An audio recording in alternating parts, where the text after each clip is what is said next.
ನಮ್ಮ ಆಕ್ಟರ್ಸ್ಗಳು ಮಿಸ್ ಮಾಡಿಕೊಂಡಂತ ಸಿನಿಮಾಗಳ ಬಗ್ಗೆ ಈಗಾಗಲೇ ನಮ್ಮ ಚಾನೆಲ್ ಅಲ್ಲಿ ಸಾಕಷ್ಟು ವಿಡಿಯೋಗಳು ಬಂದಿದ್ದಾವೆ. ಈ ವಿಡಿಯೋ ಅದರ ಮುಂದುವರೆದ ಭಾಗವಾಗಿದ್ದು ರೀಸೆಂಟ್ ಆಗಿ ಸಿಕ್ಕಂತ ಮಾಹಿತಿಗಳನ್ನ ಆಧರಿಸಿ ಈ ವಿಡಿಯೋನ ಮಾಡಲಾಗಿರುತ್ತೆ. ಬನ್ನಿ ಆ ಆಕ್ಟರ್ಸ್ಗಳು ಯಾರು ಅಂತ ತಿಳ್ಕೊಳ್ಳೋಣ. ಇತ್ತೀಚೆಗೆ ಆಂಕರ್ ಕಮ್ ಡೈರೆಕ್ಟರ್ ರಘುರಾಮ್ ಅವರು ತಮ್ಮ ಚಾನೆಲ್ ನಲ್ಲಿ ಚೆಲುವೆಯೇ ನಿನ್ನ ನೋಡಲು ಸಿನಿಮಾದ ಬಗ್ಗೆ ಮಾತಾಡಿದ್ರು. ಆ ವಿಡಿಯೋದಲ್ಲಿ ಅವರು ಈ ಸಿನಿಮಾದ ಕಥೆಯನ್ನ ಮೊದಲಿಗೆ ಗಣೇಶ್ ಅವರಿಗೆ ಹೇಳಿದ್ವಿ ಅಂತ ಹೇಳಿದ್ದಾರೆ.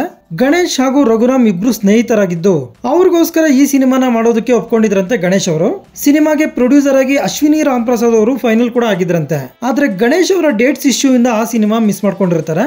ಇದೇ ಕಥೆಯನ್ನ ಮಾದೇಶ ಸಿನಿಮಾದ ಶೂಟಿಂಗ್ ಟೈಮ್ ಅಲ್ಲಿ ಶಿವಣ್ಣ ಅವರಿಗೆ ರಘುರಾಮ್ ಅವರು ಹೇಳಿರ್ತಾರೆ. ಶಿವಣ್ಣ ಅವರಿಗೆ ಆ ಸಿನಿಮಾದ ಒಂದ್ ಲೈನ್ ಇಷ್ಟ ಆಗಿ ಅದನ್ನ ಓಕೆ ಕೂಡ ಮಾಡಿರ್ತಾರೆ.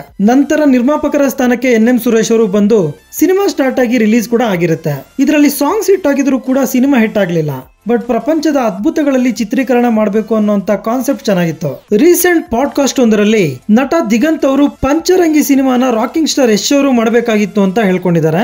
ಕಾರಣಾಂತರಗಳಿಂದ ಆ ಸಿನಿಮಾನ ಯಶ್ ಅವರು ಮಿಸ್ ಮಾಡ್ಕೊಂಡಿರ್ತಾರೆ. ಆ ಟೈಮ್ ಅಲ್ಲಿ ಯೋಗರಾಜ್ ಭಟ್ಟರ ಸಿನಿಮಾಗಳಲ್ಲಿ ಹೆಚ್ಚಾಗಿ ಕಾಣಿಸ್ಕೊಳ್ತಿದ್ದಂತ ದಿಗಂತ್ ಅವರು ಈ ಸಿನಿಮಾದ ಮೈನ್ ಲೀಡ್ ಅಲ್ಲಿ ಆಕ್ಟ್ ಮಾಡಿರ್ತಾರೆ. ಆ ನಂತರ ಯೋಗರಾಜ್ ಭಟ್ರ ಮುಂದಿನ ಸಿನಿಮಾ ಡ್ರಾಮಾದಲ್ಲಿ ಯಶ್ ಅವರು ಆಕ್ಟ್ ಮಾಡಿರ್ತಾರೆ. ಟಿಪಿಕಲ್ ಯೋಗರಾಜ್ ಭಟ್ರ ಡೈಲಾಗ್ಸ್ ಅನ್ನ ಯಶ್ ಅವರು ಚೆನ್ನಾಗಿ ಡೆಲಿವರ್ ಮಾಡಿರ್ತಾರೆ. ಇತ್ತೀಚೆಗೆ ಕನ್ನಪ್ಪ ಸಿನಿಮಾದ ಪ್ರಮೋಷನ್ಸ್ ಗಾಗಿ ಬೆಂಗಳೂರಿಗೆ ಬಂದಿದ್ದ ಮೋಹನ್ ಬಾಬು ಅವರು ಈ ಸಿನಿಮಾದಲ್ಲಿನ ಶಿವನ ಪಾತ್ರಕ್ಕೆ ಮೊದಲಿಗೆ ಶಿವಣ್ಣ ಅವ್ರನ್ನ ಭೇಟಿಯಾಗಿದ್ರಂತೆ. ಆದ್ರೆ ಶಿವಣ್ಣ ಅವರು ಬಿಡುವಿಲ್ಲದ ಕಾರಣ ಈ ಸಿನಿಮಾನ ಒಪ್ಕೊಂಡಿರ್ಲಿಲ್ವಂತೆ. ಇದನ್ನ ಸ್ವತಃ ಮೋಹನ್ ಬಾಬು ಅವರೇ ಆ ಒಂದು ಇವೆಂಟ್ ನಲ್ಲಿ ಬಹಿರಂಗಗೊಳಿಸಿದ್ರು. ನಂತರ ಶಿವಣ್ಣ ಅವರು ಮಾಡಬೇಕಾಗಿದ್ದಂತ ಶಿವನ ಪಾತ್ರದಲ್ಲಿ ಬಾಲಿವುಡ್ ನ ಅಕ್ಷಯ್ ಕುಮಾರ್ ಅವರು ಕಾಣಿಸ್ಕೊಂಡಿರ್ತಾರೆ. ಇತ್ತೀಚೆಗೆ ಅನೌನ್ಸ್ ಆದಂತ ರಾಮ್ ಪೋತಿನೇನಿ ಅವರ ಆಂಧ್ರ ಕಿಂಗ್ ತಾಲೂಕಾ ಸಿನಿಮಾದಲ್ಲಿನ ಉಪೇಂದ್ರ ಅವರ ಪಾತ್ರಕ್ಕೆ ಮೊದಲಿಗೆ ಬಾಲಕೃಷ್ಣ ಹಾಗೂ ನಮ್ಮ ಶಿವಣ್ಣ ಅವ್ರನ್ನ ಅಪ್ರೋಚ್ ಆಗಿತ್ತಂತೆ ಈ ಸಿನಿಮಾದ ತಂಡ. ಶಿವಣ್ಣ ಅವರ ಹೆಲ್ತ್ ಇಶ್ಯೂಸ್ ನಿಂದ ಈ ಸಿನಿಮಾನ ರಿಜೆಕ್ಟ್ ಮಾಡಿರ್ತಾರೆ. ಬಾಲಕೃಷ್ಣ ಅವರು ಕೂಡ ಕಾರಣಾಂತರಗಳಿಂದ ಈ ಸಿನಿಮಾನ ಒಪ್ಕೊಂಡಿರಲ್ಲ. ನಂತರ ಈ ಸಿನಿಮಾ ತಂಡ ಉಪೇಂದ್ರ ಅವ್ರನ್ನ ಭೇಟಿಯಾಗಿ ಅವ್ರನ್ನ ಒಪ್ಸೋದ್ರಲ್ಲಿ ಯಶಸ್ವಿ ಆಗಿರ್ತಾರೆ. ನೋಡೋಣ ಉಪೇಂದ್ರ ಅವ್ರನ್ನ ಇವರು ಯಾವ ತರ ತೋರಿಸಿರ್ತಾರೆ ಅಂತ. ನನ್ನ ಪ್ರಕಾರ ಈ ಡಿಕೆಡ್ ಅಲ್ಲೇ ಗ್ರೇಟೆಸ್ಟ್ ಎಸ್ಕೇಪ್ ಅಂದ್ರೆ ದಿಲ್ಕರ್ ಸಲ್ಮಾನ್ ಅವ್ರದೇ. ಯಾಕಂದ್ರೆ ಇವರು ಮಿಸ್ ಆದ ಎರಡು ಸಿನಿಮಾಗಳು ಯಾವ್ದು ಅಂದ್ರೆ ತಗ್ ಲೈಫ್ ಮತ್ತು ಇಂಡಿಯನ್ 2 ಸಿನಿಮಾದಲ್ಲಿನ ಸಿದ್ಧಾರ್ಥ್ ಅವರ ಪಾತ್ರ ಹಾಗೂ ತಗ್ ಲೈಫ್ ನಲ್ಲಿನ ಸಿಂಬು ಅವರ ಪಾತ್ರಕ್ಕೆ ಮೊದಲಿಗೆ ಇವ್ರನ್ನೇ ಅಪ್ರೋಚ್ ಮಾಡಿದ್ರಂತೆ. ಇನ್ಫ್ಯಾಕ್ಟ್ ತಗ್ ಲೈಫ್ ಸಿನಿಮಾದಲ್ಲಂತೂ ಅವರ ಪೋಸ್ಟರ್ ನ ಕೂಡ ರಿಲೀಸ್ ಮಾಡಿರ್ತಾರೆ.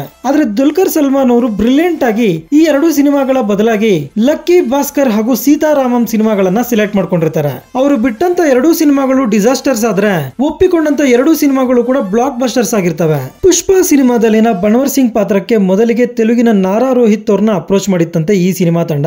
ಆದ್ರೆ ಸಿನಿಮಾದ ಸ್ಕೇಲ್ ದೊಡ್ಡದಾಗ್ತಿದ್ದಂತೆ ಪ್ಯಾನ್ ಇಂಡಿಯಾ ಸ್ಟಾರ್ ಗಳ ಹಿಂದೆ ಈ ಸಿನಿಮಾ ತಂಡ ಹೋಗಿರುತ್ತೆ. ನಂತರ ಆ ಪಾತ್ರಕ್ಕೆ ವಿಜಯ್ ಸೇತುಪತಿ ಅವ್ರನ್ನ ಕೇಳಿರ್ತಾರೆ. ಅವರು ಕಾರಣಾಂತರಗಳಿಂದ ಒಪ್ಕೊಂಡಿರಲ್ಲ. ಆಮೇಲೆ ಫಹದ್ ಫಾಜಿಲ್ ಅವ್ರಿಗೆ ಈ ಪಾತ್ರ ಇಷ್ಟ ಆಗಿ ಒಪ್ಕೊಂಡಿರ್ತಾರೆ. ತಮಿಳಿನ ಲಿಯೋ ಸಿನಿಮಾದಲ್ಲಿನ ಅರ್ಜುನ್ ಸರ್ಜಾ ಅವರ ಪಾತ್ರಕ್ಕೆ ಮೊದಲಿಗೆ ವಿಶಾಲ್ ಅವ್ರನ್ನ ಕೇಳಿದ್ರಂತೆ. ಸಿನಿಮಾದಲ್ಲಿ ವಿಶಾಲ್ ಅವರು ವಿಜಯ್ ಅವರ ತಮ್ಮನ ಪಾತ್ರದಲ್ಲಿ ನಟಿಸಬೇಕಾಗಿತ್ತಂತೆ. ಆದ್ರೆ ಕಾರಣಾಂತರಗಳಿಂದ ವಿಶಾಲ್ ಅವರು ಈ ಸಿನಿಮಾನ ಮಿಸ್ ಮಾಡ್ಕೊಂಡಿರ್ತಾರೆ. ನಂತರ ಅರ್ಜುನ್ ಸರ್ಜಾ ಅವರು ಆ ಪಾತ್ರದಲ್ಲಿ ನಟಿಸಿರ್ತಾರೆ. ನಿರ್ದೇಶಕರು ಸಿನಿಮಾದಲ್ಲಿ ಇವರನ್ನ ಚಿಕ್ಕಪ್ಪನ ಪಾತ್ರದಲ್ಲಿ ತೋರಿಸಿರ್ತಾರೆ. ಕೆಲವೊಂದು ಮಾಸ್ಟರ್ ಪೀಸ್ ಸಿನಿಮಾಗಳನ್ನ ತುಂಬಾ ಜನ ಹೀರೋಗಳು ರಿಜೆಕ್ಟ್ ಮಾಡಿರ್ತಾರೆ. ಉದಾಹರಣೆಗೆ ಹೇಳೋದಾದ್ರೆ ಗಜಿನಿ, ರಾಕ್ಷಸನ್ ಹಾಗೂ ಅರ್ಜುನ್ ರೆಡ್ಡಿ ಅಂತ ಸಿನಿಮಾಗಳು. ಗಜಿನಿ ಹಾಗೂ ರಾಕ್ಷಸನ್ ಸಿನಿಮಾಗಳ ಬಗ್ಗೆ ಈ ಹಿಂದಿನ ವಿಡಿಯೋಗಳಲ್ಲಿ ಮಾಹಿತಿ ಕೊಟ್ಟಿದ್ದೆ. ಇನ್ನು ಅರ್ಜುನ್ ರೆಡ್ಡಿ ಬಗ್ಗೆ ಹೇಳೋದಾದ್ರೆ ಈ ಸಿನಿಮಾದ ಕಥೆಯನ್ನ ಸಂದೀಪ್ ರೆಡ್ಡಿ ವಂಗ ಅವರು ತೆಲುಗಿನ ಬಹುತೇಕ ಹೀರೋಗಳಿಗೆ ಹೇಳಿರ್ತಾರೆ. ಅವರುಗಳಲ್ಲಿ ಪ್ರಮುಖವಾದ ಹೆಸರುಗಳಂದ್ರೆ ಅಲ್ಲು ಅರ್ಜುನ್, ಶರ್ವಾನಂದ್, ಮಂಚು ಮನೋಜ್ ಇನ್ನಿತರ ನಟರು ಕೂಡ ಈ ಲಿಸ್ಟ್ ಅಲ್ಲಿ ಬರ್ತಾರೆ. ಇವರೆಲ್ಲ ಹಲವು ಕಾರಣಗಳಿಂದ ಈ ಸಿನಿಮಾನ ರಿಜೆಕ್ಟ್ ಮಾಡಿದ್ರೆ ನಂತರ ಸಂದೀಪ್ ಅವರು ಪೆಳ್ಳಿ ಚೂಪಲು ಸಿನಿಮಾದಲ್ಲಿ ವಿಜಯ್ ಅವರ ಪಾತ್ರವನ್ನ ಇಷ್ಟಪಟ್ಟು ಸಿನಿಮಾದ ಕಥೆಯನ್ನ ವಿಜಯ್ ದೇವರಕೊಂಡ ಅವರಿಗೆ ಹೇಳಿರ್ತಾರೆ.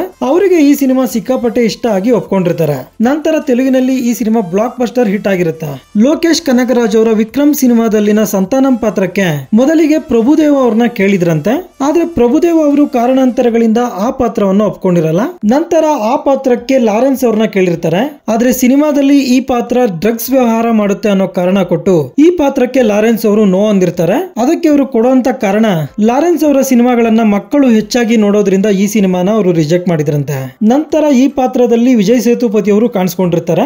ಸೌತ್ ಇಂಡಿಯಾದ ಫೇಮಸ್ ನಟ ಸುಮನ್ ಅವರು ಕಂಬ್ಯಾಕ್ ಕೊಟ್ಟಂತ ಸಿನಿಮಾ ಶಿವಾಜಿ ದ ಬಾಸ್. ಈ ಸಿನಿಮಾದಲ್ಲಿನ ಆದಿ ಪಾತ್ರಕ್ಕೆ ಶಂಕರ್ ಅವರು ಮೋಹನ್ ಲಾಲ್ ಅವ್ರನ್ನ ಅಪ್ರೋಚ್ ಮಾಡಿದ್ರಂತೆ.